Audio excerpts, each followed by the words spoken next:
Ephesians 6 verse 11. Put on the full armor of God, so that you can take your stand against the devil's schemes. Put on, Paul uses the metaphor of putting on armor to emphasize the need for spiritual preparation and protection. Just as a soldier prepares for battle by wearing armor, Christians must prepare spiritually.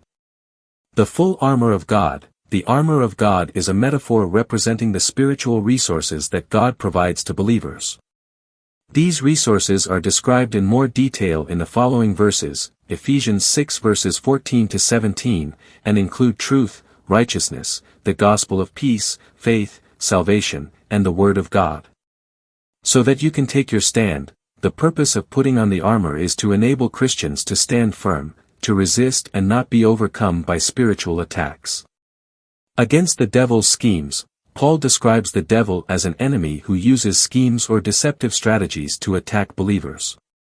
These schemes can include temptations, lies, doubts, and any form of deception aimed at leading Christians away from God. Ephesians 6 verse 12.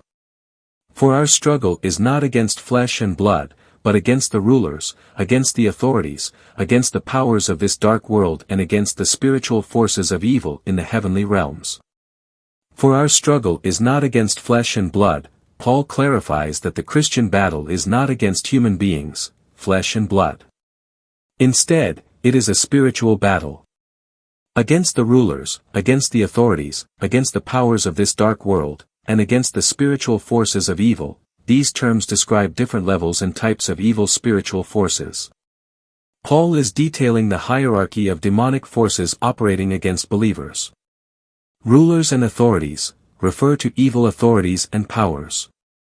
Powers of this dark world, indicating the spiritual rulers who influence the world.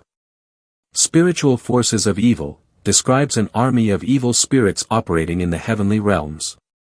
In the heavenly realms, this term highlights that the battle takes place in a spiritual dimension, not a physical one. The heavenly realms refer to the spiritual realm where these evil forces operate. Main message. The passage in Ephesians 6 verses 11 to 12 emphasizes the reality of the spiritual battle that Christians face. Paul calls believers to equip themselves with the full armor of God, highlighting the need for preparation and dependence on the spiritual resources that God provides. He also clarifies that the true struggle is against evil spiritual forces, not against other people. This understanding is crucial for Christians to resist and stand firm in their faith amidst the enemy's attacks.